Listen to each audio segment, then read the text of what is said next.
Chapter 15 India Wins Independence. The Indian independence struggle had become more extensive during the period of the Second World War. The demand for the independence of India was gaining in strength. The British rulers realized that it was necessary to take serious cognizance of this situation. Accordingly, the British government began preparing various plans for granting independence to India. The Indian National Congress was founded on the principle of secularism. People of all castes and religions had taken part in the national struggle. In order to weaken the freedom struggle, the British adopted the policy of divide and rule. This resulted in the formation of the Muslim League. It was against this background that Hindu organizations like the Hindu Mahasabha and Rashtriya Swayamsevak Sangh were also founded. Dr. Muhammad Iqbal, a well-known Urdu poet, put forth the idea of an independent Muslim state. Later, Chaudhry Rahmat Ali coined the name Pakistan. Barrister Muhammad Ali Jinnah put forth the two-nation theory and demanded a separate Muslim state for the Muslims. Barrister Jinnah and the Muslim League started a propaganda that the Indian National Congress is a Hindu organization and Muslims would not at all benefit from it. Wavell Plan. The then Viceroy of India, Lord Wavell, drew up a plan in June 1945. Among the major provisions included in this plan were a proper representation to Muslims, Dalits and the minorities in the central and provincial legislatures and an equal number of Hindu and Muslim members in the Viceroy's Executive Council. A meeting of all major political parties in India was called at Shimla to consider Wavell's plan. However, at this meeting, a consensus was not arrived at.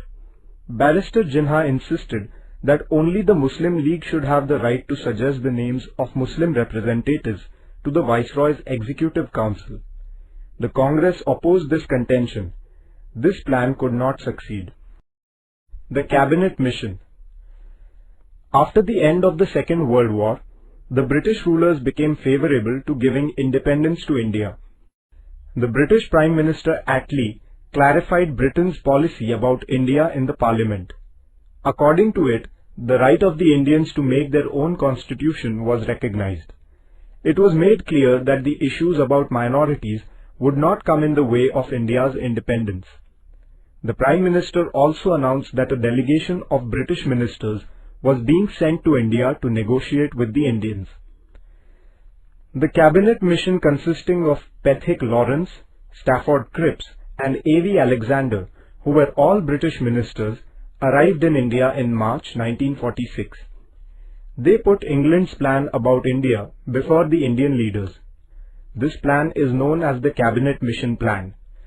It was proposed to establish a Federation of India comprising the provinces under the British government and the princely states. The Indians would themselves prepare the constitution of the Federation. Till the drafting of the constitution, India would be ruled by the interim government in consultation with the Viceroy. Some of the provisions in the plan were not acceptable to the Congress. Similarly, as there was no provision for the creation of an independent Muslim state, the Muslim League was also dissatisfied. Thus, the Cabinet Mission Plan was not accepted in its entirety. The Direct Action Day.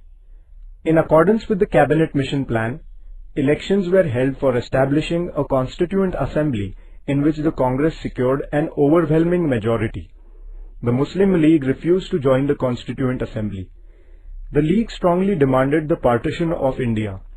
It was declared that 16th August 1946 would be observed as the Direct Action Day with a view to explaining the League's stand on the creation of Pakistan. The followers of the Muslim League resorted to violent ways. There were Hindu-Muslim riots all over the country. There were massacres in the Noakhali region in the province of Bengal. In order to put a stop to this violence, Gandhiji went there without giving a thought to his own life. He strove hard to establish peace there. The establishment of interim government. In such anarchic conditions, the Viceroy Lord Wavell formed an interim government of Indian representatives. The cabinet under the leadership of Jawaharlal Nehru took over the governance of the country.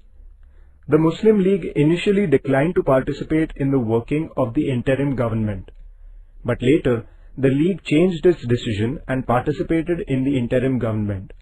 The League pursued the policy of obstruction. Therefore, the interim government could not work smoothly.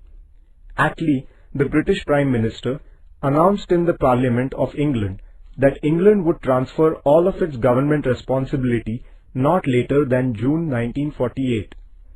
He also announced the appointment of Mountbatten as India's new Viceroy, who was to arrange for the early transfer of the governance of India into the hands of Indians. Mountbatten Plan. As the partition of India became inevitable, Mountbatten decided to partition it. Accordingly, he held discussions with the prominent leaders of India. Thereafter, he prepared a plan to partition India and to create two independent nations of India and Pakistan. The Indian National Congress was opposed to partition.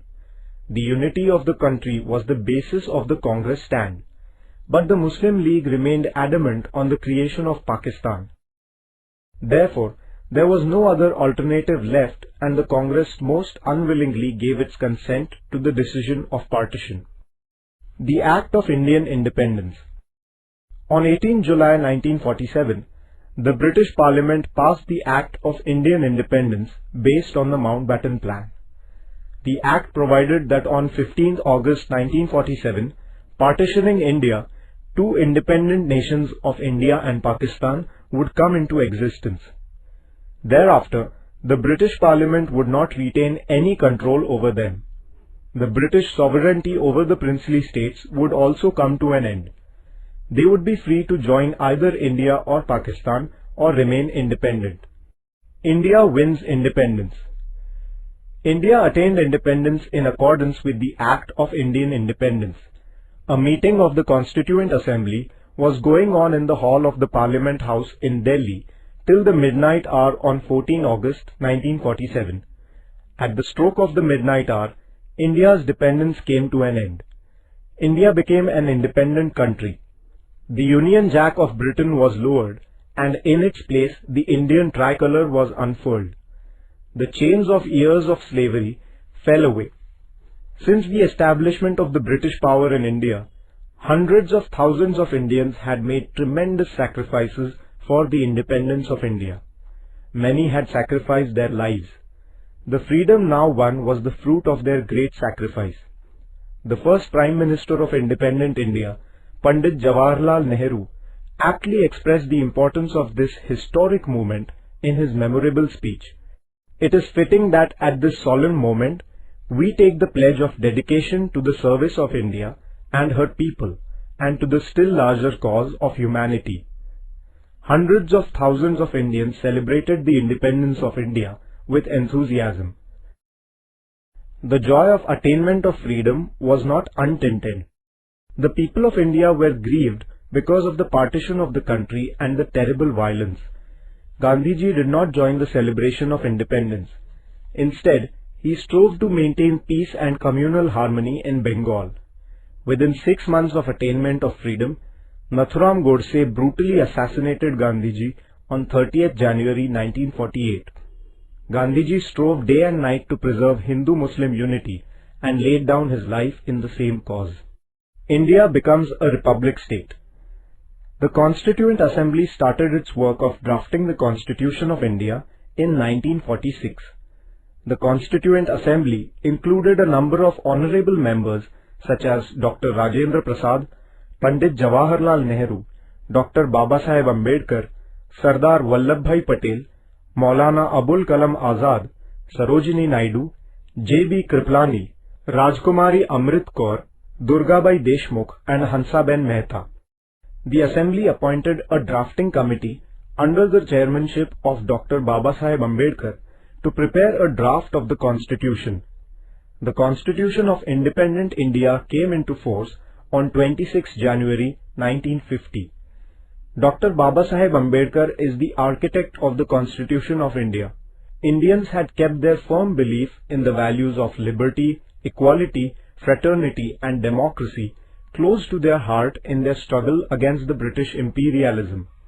Our Constitution is based on these very values.